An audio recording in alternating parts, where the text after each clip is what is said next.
Hello, bachcho. Let's read this question.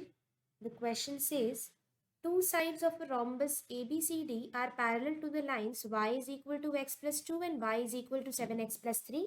If the diagonals of the rhombus intersect at 1, 2 and the vertex A is on the y-axis, then find the possible coordinates of A. तो सबसे पहले हम इस question में use होने वाले हमारे की कॉन्सेप्ट्स को देख लेते हैं. की कॉन्सेप्ट्स में सबसे पहले तो हमें ये मालूम होना चाहिए कि any point on the Y axis is given by any point on the Y axis is given by 0, y. Okay. Next चीज हमें ये पता होनी चाहिए कि बेसिकली 0, y का मतलब पहले समझे. 0, y का मतलब क्या हुआ कि x इंटरसेप्ट की वैल्यू यहाँ पर 0 होती है. नेक्स्ट है कि अगर हमारे को कोई भी जगह पर इक्वेशन ऑफ बाइसेक्टर पूछी गई है तो इक्वेशन ऑफ बाइसेक्टर को एक तरीका हम जो यूज करते हैं जनरली लिखने का वो होता है ax plus by plus c upon a square plus B square. Okay. So इनकी कॉन्सेप्ट्स को यूज करके हम लोग हमारे क्वेश्चन की तरफ बढ़ेंगे. पहले एक बार एक रफ आइडिया समझ लेते हैं कि इस क्वेश्चन में हमसे एग्जैक्टली क्या पूछा जा रहा है. तो मान लेते हैं कि ये हमारी कोऑर्डिनेट एक्सिस है, कुछ इस तरीके से बनी हुई है. ओके. अब यहाँ पे लिखा है one vertex of the rhombus is on the x axis. तो मान लेते हैं कि जो हमारा रोम्बस है वो कुछ इस तरीके से बना हुआ है. रोम्बस है मतलब all sides will be equal and parallel. कुछ इस तरीके से रोम्बस बनेगा और जो वाई एक्सिस पे जो पॉइंट है वो है ए बी सी डी.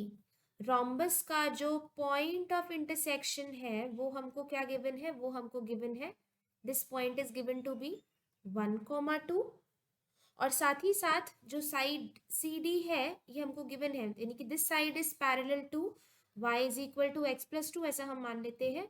और दूसरी साइड जो हमारी बी सी है that is parallel to y is equal to 7x plus 3.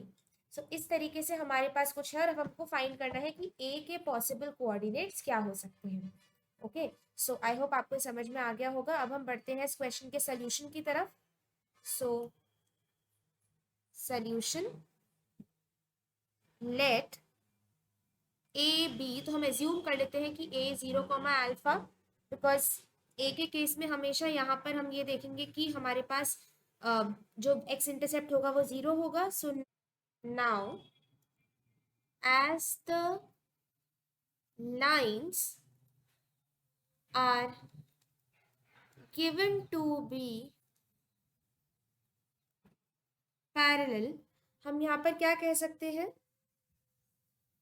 diagonal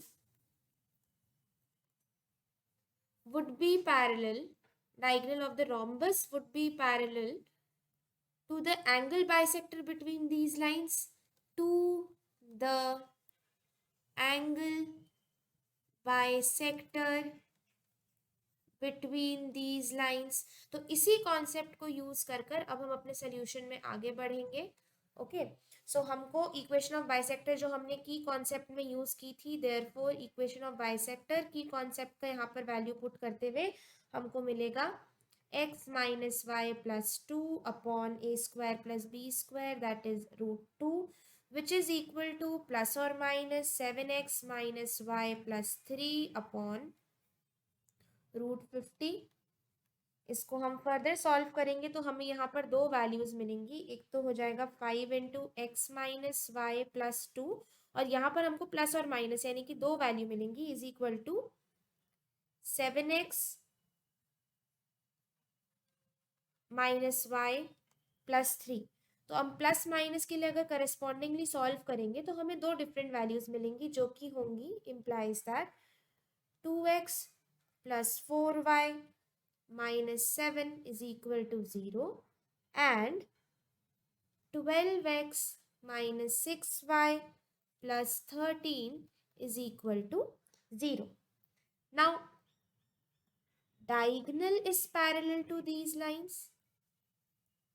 Diagonal is parallel to these lines.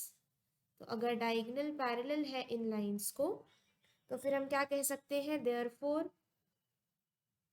slope of diagonal which is parallel to these lines would be -2/4 और 12/6, दोनों में से कुछ भी हो सकता है। इन दोनों से हमने स्लोप निकाल लिए हैं, तो ये दो स्लोप हमको मिलेंगे। दिस इम्प्लाइज दैट हम इन दोनों को अब स्लोप की इक्वेशन से फाइंड करके देखेंगे तो हमको सेम वैल्यू मिलनी चाहिए। 2 minus alpha upon 1 minus 0 is equal to -1/2 which I get from -2/4 और 2 minus alpha upon 1 minus 0 is equal to 2 which I get from 12/6. This implies that alpha will be equal to 5/2 or alpha will be equal to 0. Therefore, A can be 0, 5/2 or A can be 0, 0.